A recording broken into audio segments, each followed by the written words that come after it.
एक लड़का होता है जिसका नाम सौरभ होता है, बहुत होनहार लड़का होता है। वो जो है एक नेवी मार्चेंट में नौकरी करता है लंदन में। लेकिन वो लड़का ऐसे जाल में फंस जाता है, उसको कभी ये पता नहीं होता कि हम जिस जाल में फंस रहे हैं वो हमारे लिए जो है एक दिन खतरे की घंटी बज सकती है। दरअसल होता क्या, जो सौरभ नाम का लड़का होता है एक लड़की मुस्कान नाम की लड़की से मोहब्बत करता है। पहले होता क्या है, सौरभ और मुस्कान मिलते हैं, दोनों लोग में फ्रेंडशिप होता है। फ्रेंडशिप के बाद दोनों लोग एक दूसरे का नंबर आदान प्रदान करते हैं। उसके बाद दोनों लोग में बातचीत होती है। बात इस कदर आगे बढ़ जाके दोनों लोग एक दूसरे को दिल दे बैठते हैं और बात शादी तक पहुंच जाती है। जब बात सौरभ ये शादी की बात अपने घर वालों को बताता है, अपने माता पिता के, तो उसके माता पिता इस शादी के लिए राजी नहीं होते हैं और सौरभ अपने घर वालों के खिलाफ जाकर के शादी कर लेता है। और लास्ट में कुछ ऐसा दर्दनाक मौत सौरभ को मिलता है कि जिसको सोच करके पूरा जो है समाज हिल गया। आदाब, नमस्कार, अस्सलाम वालेकुम। आप देख रहे हैं स्टोरी बाय जुबेर। मैं हूं आपका दोस्त जुबेर अहमद। दरअसल ये जो घटना घटित होती है आपके उत्तर प्रदेश के मेरठ में, सौरभ नाम का एक लड़का होता है जो लंदन में एक बेकरी के दुकान में जॉब करता। दावा किया जाता है कि वो लंदन में नेवी मार्चेंट का जो है जॉब करता था। ये जो सौरभ होता है एक मुस्कान नाम की लड़की से पहले दोस्ती करता है, उसके बाद दोनों लोग दूसरे को दिल दे बैठते हैं, फिर दोनों लोग बाद में शादी कर लेते हैं। जब बात सौरभ शादी की अपने माता पिता को बताता है तो सौरभ के माता पिता इस शादी के लिए राजी नहीं होते हैं। सौरभ अपने घर वालों के खिलाफ जाकर के उस लड़की से शादी कर लेता है। लेकिन सौरभ को शायद नहीं मालूम था हम जिस लड़की से शादी करने जा रहे हैं वो लड़की हमारे लिए मौत की घंटी बज रही है और हमारे लिए मौत का गला मंडरा रहा है। लेकिन उसको सिर्फ मुस्कान दिख रही थी। कहते हैं कि दुनिया में डॉक्टरों के पास हर एक बीमारी का इलाज है, लेकिन ये जो प्यार का जो बीमारी का भूत है, जो ना ये जो बीमारी है, इसका कोई इलाज नहीं है। कहते हैं इंसान को जो प्यार की बीमारी लगती है, ना तो रंग देखता है, ना तो जात देता है, ना तो पात देता है, ना तो अमीरी देखता है, तो ना गरीबी देखता है। सिर्फ इंसान अपने प्यार को हासिल करने के लिए किसी हद तक गुजर जाता है। ऐसे सौरभ अपने घर वालों के खिलाफ जाकर के मुस्कान से जाता है, हिंदू रीति रिवाज से एक मंदिर में शादी करता है, फिर कोर्ट मैरिज करता है।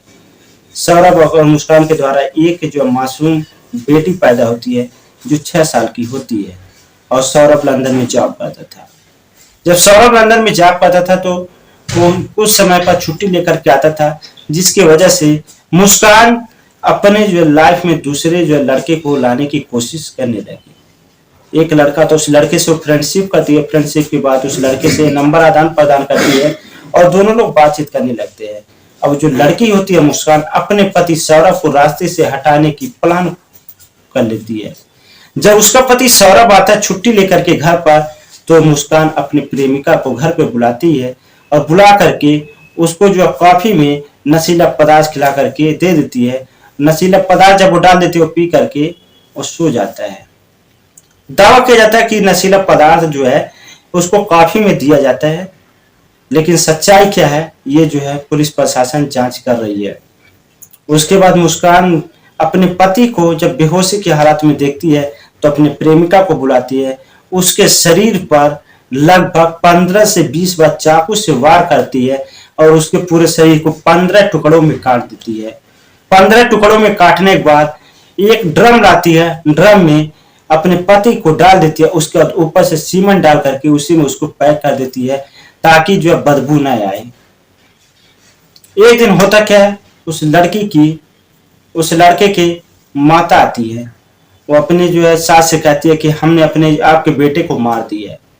उसके बाद वो लड़की और उसकी प्रेमिका को उसकी जो है सास लेकर के थाने पर जाती है और पुलिस को बताती है कि इसने जो है मेरे बेटे को मार दिया है। पुलिस फौरन लोगों को गिरफ्तार कर लेती है। उसके बाद वहां पर घर पे जाती है। जब पुलिस ड्रम को चीरती है तो देखती है कि 15 टुकड़ा करके ड्रम में उसको जो है गाड़ दिया गया था।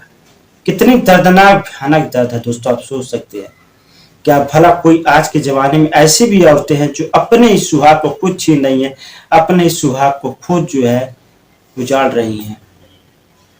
उसके बाद पुलिस उन दोनों लोगों को गिरफ्तार करके जेल में भेज देती है।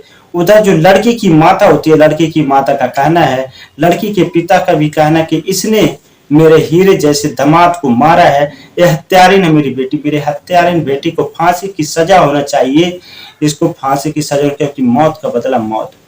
जब लड़की के माता पिता का ये बात सुन करके लोगों में एक अजीब तरह से रहस्य बना हुआ कि आखिर ये लोग अपने बेटी का सपोर्ट करने के बजाय इस तरह क्यों कर रहे हैं। क्या ये जो लड़की के माता पिता ऐसे मांग कर, क्या इसके पीछे भी कहीं कोई राज